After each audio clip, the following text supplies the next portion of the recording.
There we go. Good evening.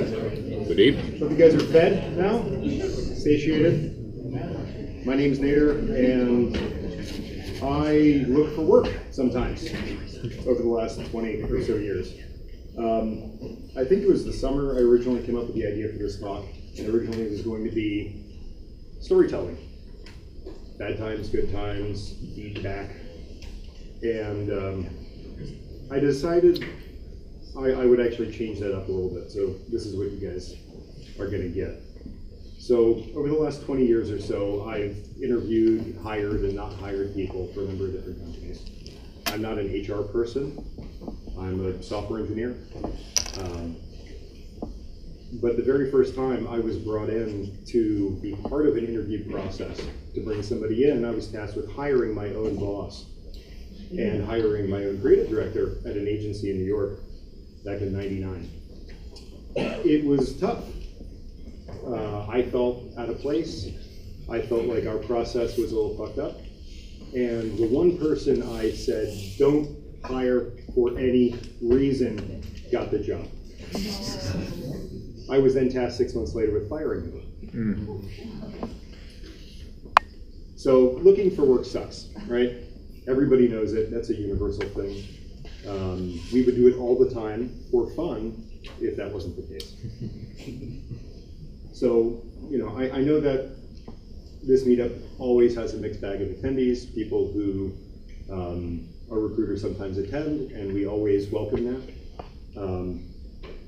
So how many people here hire developers as part of their job? Okay. And how many of you have ever helped hire or helped interview developers to contribute to your team? All right, more hands. And how many of you have ever been interviewed for a job? I figured it would be like that. So this talk has to do with every single person in the room, because what's been happening, in my opinion, over the last 10 years or so, is the way that in our industry, whether it's client services, product, what have you, things have been changing, and not necessarily for the better. It seems like interviews are getting heavier handed. People want more upfront. Oh, do these 4 hours of work in, you know, just in case we then want to speak with you in person 3 weeks down the road. It's basically a fuck you for people who are looking for work's personal time, right? So I came up with a little game that I like for us to play called Hire Feud. Right? So when interviewing for technical roles, what sorts of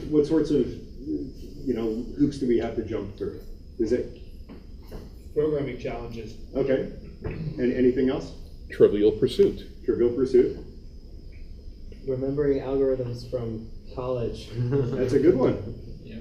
That's a good one. Well, I took a completely non-scientific survey, and we have whiteboarding, multiple choice quizzes, spec work, timed tasks, academic stuff, logic problems in some random language. Like, oh yeah, we know it's a JavaScript development job, but we only have this .NET stuff put together, so I'm sure you can do that too. All of the above, or stuff that has nothing to do with the job at all. And the thing is even though these are all answers to what we go through as we're looking for work,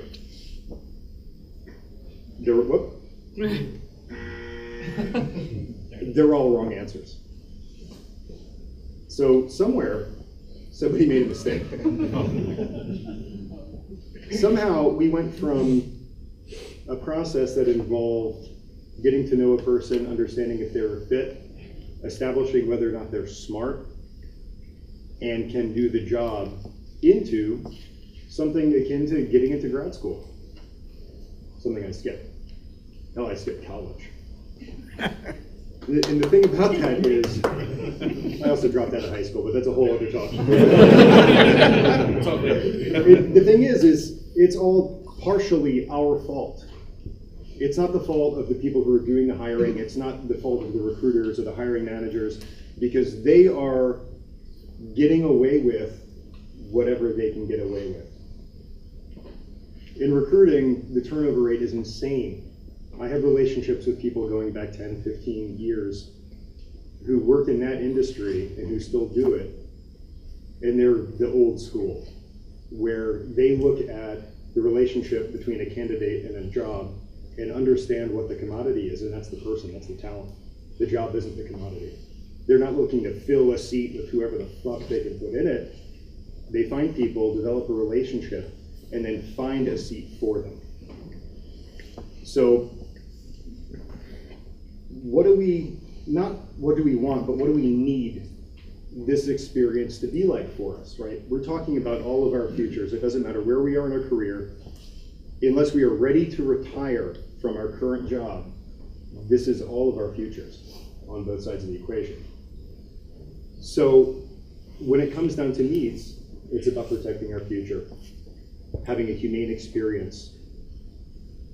So what do we want from a hiring company, right? First and foremost, we want them to pay us. We're there to give our talent and give our time and give our contribution, so when other people need money from us, we can have that money to then give them. We often want opportunities to learn and be challenged.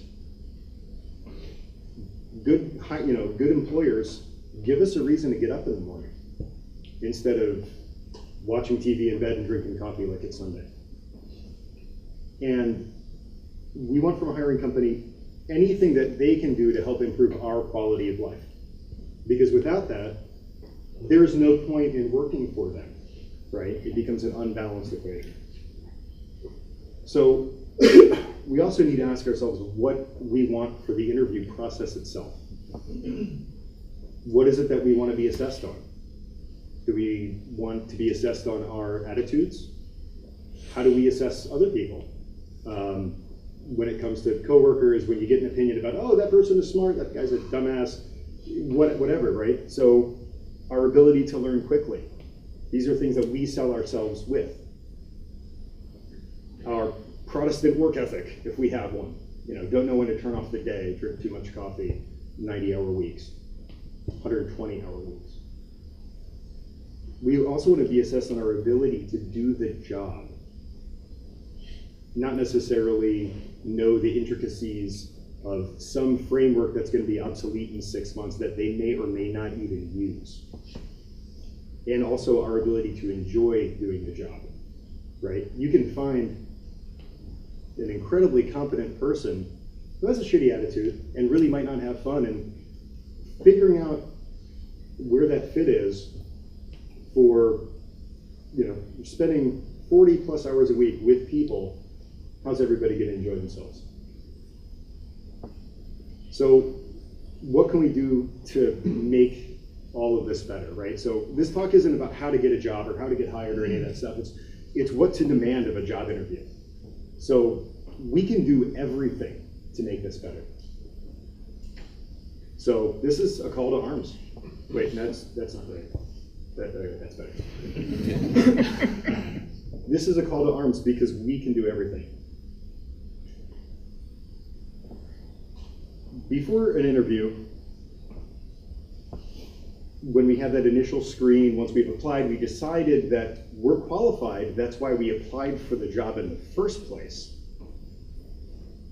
We might have an opportunity to talk on the phone with somebody for 15 minutes, an hour, however they value their time or yours. And we can ask them lots of questions. We can ask them what the rest of the interview process is going to be like in detail.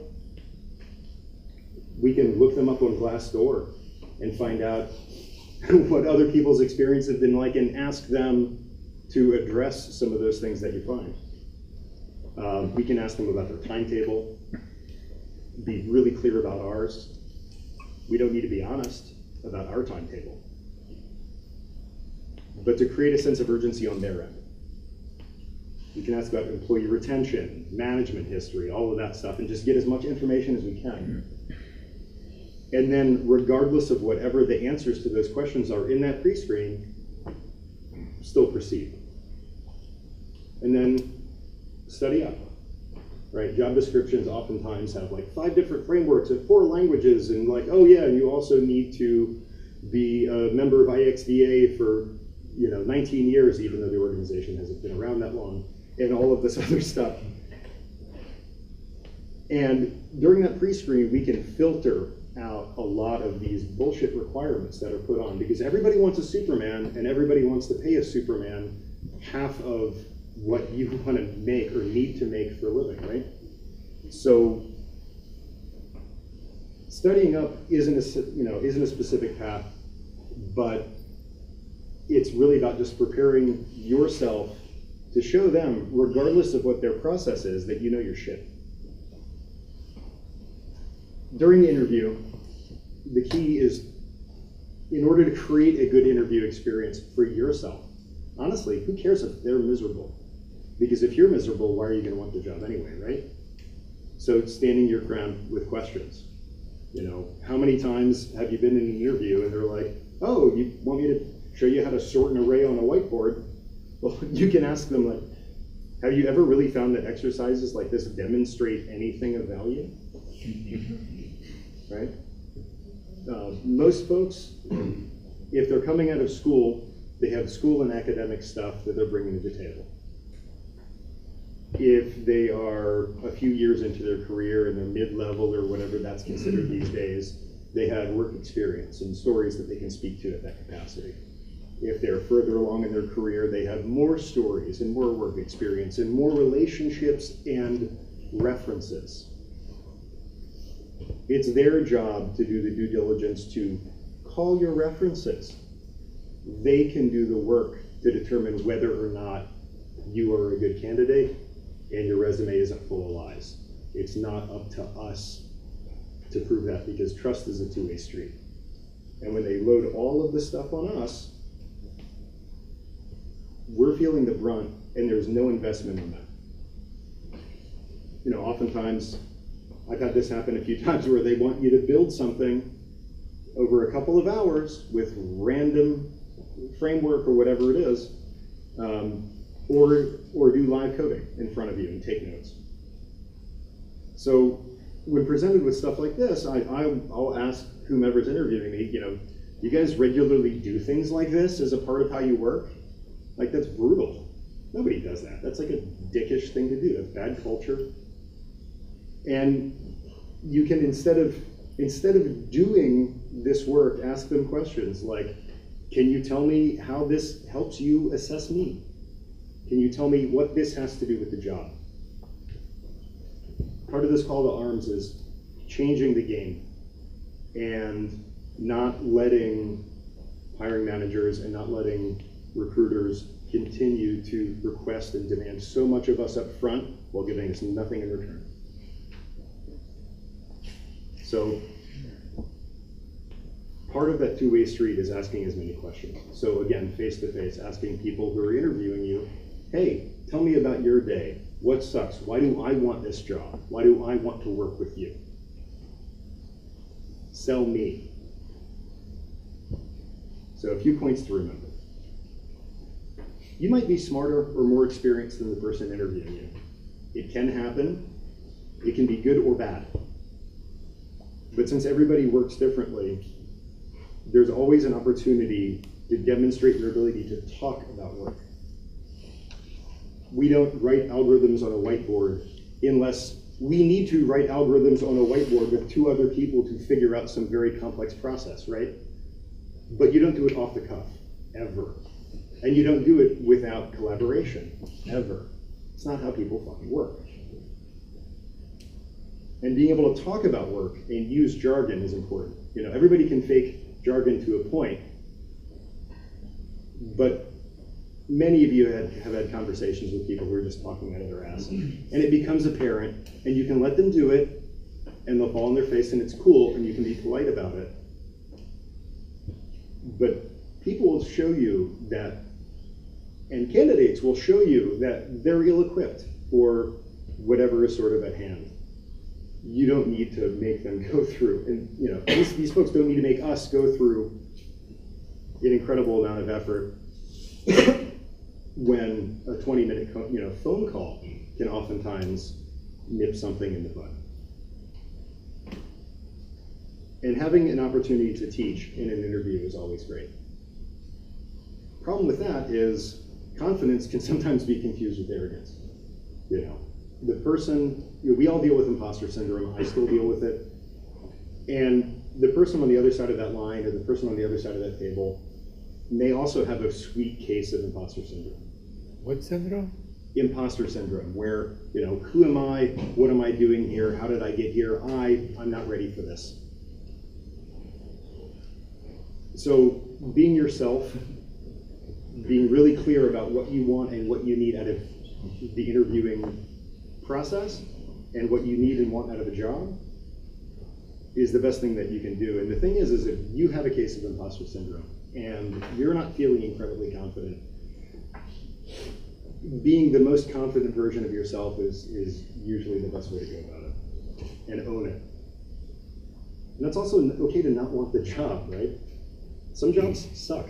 They might look good on paper, or that recruiter cold calls you. He's like, oh, you know, $137 an hour remote. And some companies suck, and they can sort of get you in, and it's a bait and switch. So it's okay to not want the job, and it's okay to cut things off early. You have a phone screen and say, no, I'm really sorry, thank you for the time. I'm not interested in moving forward. I really need a job, but you guys suck.